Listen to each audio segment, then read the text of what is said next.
Principal sir, समस्त शिक्षक गण एवं प्यारे मेरे बच्चों, आज 26 जनवरी गणतंत्र दिवस है। भारतीय इतिहास में यह एक महत्वपूर्ण, पावन और स्मरणीय दिवस है। इसी दिन हमारा संविधान बना था।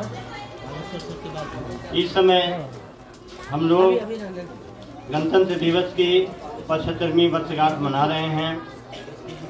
गणतंत्र दिवस के अवसर पर भारत के राष्ट्रपति दिल्ली के लाल किले पर राष्ट्रीय ध्वज फहराते हैं और झंडे को सलामी देते हैं। गणतंत्र दिवस के अवसर पर सभी सरकारी संस्थानों, गैर सरकारी संस्थानों में है न, यह दिवस बड़ी धूमधाम से मनाया जाता है।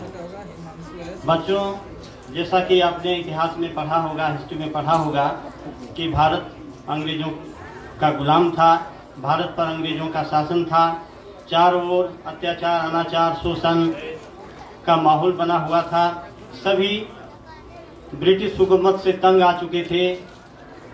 अंग्रेजों के अत्याचार के कारण सभी भारतीयों ने एकजुटता निभाई और भारतीय स्वाधीनता संग्राम का बीज वपन किया। सभी भारतीयों ने इस दौरान इस आंदोलन में कूद पड़े। तरह तरह की क्रांतियां हुई, विद्रोह हुए। 1857 क्रांति, सिपाही विद्रोह आदि कई विद्रोहें हुई।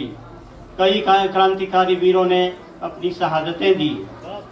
उन शहीद वीरों में चंद्रशेखर आजाद, वीर भगत सिंह, खुदीराम बोस का नाम बड़ी श्रद्धा और गर्व से लिया जाता है। भारत के प्रमुख नेताओं ने भी भारतीय स्वतंत्रता संग्राम में भाग लिया। पंडित जवाहरलाल नेहरू, डॉक्टर राजेंद्र प्रसाद, नेताजी सुभाष चंद्र बोस ने आज़ाद हिंद फौज और फॉरवर्ड ब्लॉक की स्थापना की। उनका कहना था कि बिना युद्ध का आज़ादी प्राप्त नहीं हो सकती। उनका नारा था, तुम मुझे खून दो, मैं तुम्हें आज़ादी दूंगा। Give me blood and I will give you freedom. बाल गंगाधर तिलक ने तो यहाँ तक कहा था कि स्वराज हमारा जन्मसिद्ध अधिकार है और मैं इसे लेकर रहूंगा। Freedom is my birthright and I will achieve it. Sardar Vallabhbhai Patel, जो कि आयरन मैन ऑफ इंडिया के नाम से हम जानते हैं, उन्होंने भारत की समस्त छोटे छोटे रियासतों को एकता के सूत्र में बांधने का काम किया। इस तरह भारतीय नेताओं ने आज़ादी की आवाज़ को बुलंद किया।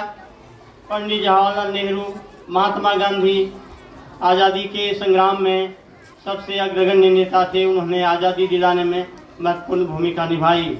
महात्मा गांधी शांति के दूत थे, सत्य और अहिंसा के पुजारी थे। सत्य और अहिंसा के बल पर उन्होंने आज़ादी को प्राप्त दिलाने का प्रयत्न किया और अंत में उनका योगदान सफल हुआ। 15 अगस्त 1947 को हमारा देश आज़ाद हुआ। हम सभी आज़ाद हुए, लेकिन पूर्ण आज़ादी हमें नहीं मिली।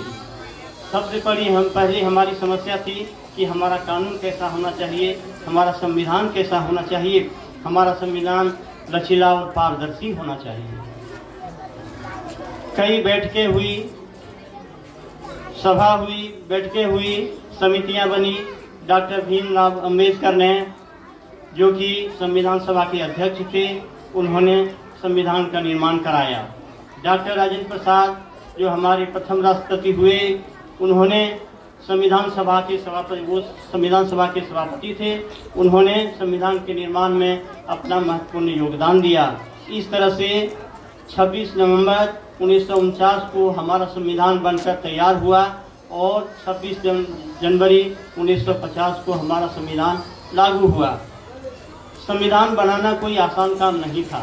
इसके बनने में लगभग 2 वर्ष 11 माह और 18 दिन का समय लगा। हम सभी आज़ाद हैं और पूर्ण आज़ादी इसी दिन मिली। गणतंत्र दिवस, इसी दिन से आज तक हम लोग गणतंत्र दिवस को बड़ी धूमधाम से मनाते आ रहे हैं और हम प्रतिज्ञा करते हैं कि हमारे देश की एकता, अखंडता और स्वतंत्रता अक्षुण्ण रहे। इन्हीं शब्दों के साथ मैं अपना वक्तव्य विराम